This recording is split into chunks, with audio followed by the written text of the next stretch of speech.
इंद्रायणीचं पसायदान 16 जानेवारी देवदास एक मनोसंश्लेषण लेखक डॉक्टर संतोष मोतीराम मुळावकर अभिवाचक किमया संतोष मुळावकर प्रिय शरद बाबू, आज तुमच्या स्मृतिदिनी मी तुम्हाला लिहित असलेलं हे पत्र जर कोणी वाचलं तर तो म्हणेल, निदान स्मृतिदिनी तरी असं पत्रलेखन अप्रस्तुत ठरतं. स्मृतिदिनाच्या निमित्तानं असं कोरडं पत्र चालत नसतं. स्मृतिदिनाचं पत्र अश्रूंच्या चषकात बुडालेलं असावं. पण आपण स्मृतिदिनाच्याही पलीकडे गेलेले थोर साहित्यिक असल्यामुळं मला तरी ह्या पत्रलेखनात फारसं काही वावगं वाटत नाही. हे पत्र वाचल्यावर तुम्हाला प्रश्न पडेल, हे पत्रलेखन की प्रश्नलेखन? पण खरं तर पत्र हा एक प्रश्नच असतो आणि ह्या प्रश्नात अनेक प्रश्न आणि प्रत्येक प्रश्नात उपप्रश्न गुंतलेले असतात. हे सगळे प्रश्न अनिवार्य असतात. म्हणूनच पत्राचं उत्तर अपेक्षित असतं. मला मात्र या प्रश्नाचं उत्तर अपेक्षित नाही. माझ्या दृष्टीनं माझं हे पत्र म्हणजे उत्तरनिरपेक्ष प्रश्नपत्र आहे. त्याचं कारण माझ्या दृष्टीनं मी उत्तर अपेक्षित नसलेला, कारण मुळातच उत्तर नसलेला प्रश्न आहे. देवदास म्हणजे अनुत्तरित प्रश्न असं मी माझं मनोसंश्लेषण करतो. आपल्याकडं नाट्य, कथा, कादंबरी, कविता अशा साहित्यातील पात्रांचं, कलाकृतींचं मनोविश्लेषण केलं जातं, पण मनसंश्लेषण केलं जात नाही.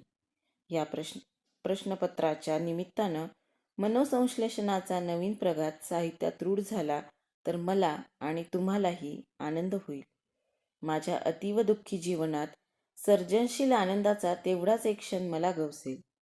तुमच्या देवदास या कादंबरीतली माझ्या वर्तनाचं मनोसंश्लेषण केल्यावर काही प्रश्न संश्लेषित होतात. ते असे, मला म्हणजे देवदासला तुम्ही माणूस म्हणून चितारण्यापेक्षा कलाकृती म्हणूनच का चितारलं? माणसाला ज्या गोष्टी क्षम्य नसतात त्या कलाकृतीला क्षम्य असतात म्हणून का? तुमच्या कादंबरीत माणूस म्हणून जगण्याचा मला हक्क नव्हता का? तो माझा प्रेमभंग होता की केवळ आकर्षणभंग? ह्या प्रश्नाचं उत्तर प्रेमभंग असं स्वीकारल्यावर देवदास ह्या कलाकृतीला न्याय मिळतो का?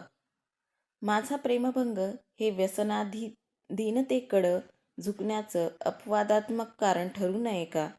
कारण प्रेमभंग होत नाही म्हणून व्यसनाधीनतेकडं झुकणारी अनेक माणसं सापडतात. पण मी कलाकृती ठरत असल्यामुळंच मला प्रेमभंगामुळं व्यसनासक्त व्हावं लागतं. तो माझा आकर्षणभंग होता असा विचार मी केला तर देवदास या कलाकृतीवर अन्याय होतो. स्वतःच्या आकर्षणभंगाचं प्रेमभंग असं उदात्तीकरण करण्याची सवय माणसांना असते, कलाकृतींना नाही.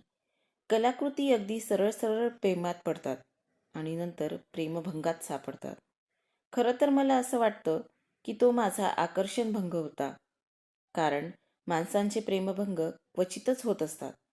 आकर्षणभंगच अधिक होत असतात आणि माणसं एका आकर्षणभंगानंतर दुसऱ्या आकर्षणाकडे वळतात. शक्य झालं तर आधीच्या आकर्षणभंगाच्या कविता करून टाकतात.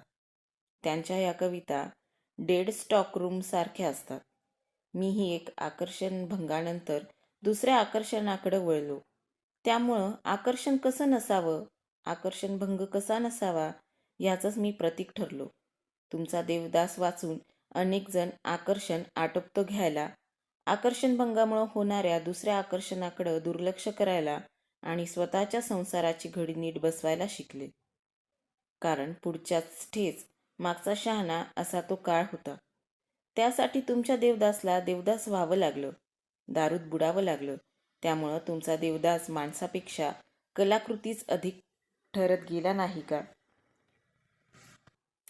हा त्या कलाकृतीला मिळालेला न्याय मानायचा का?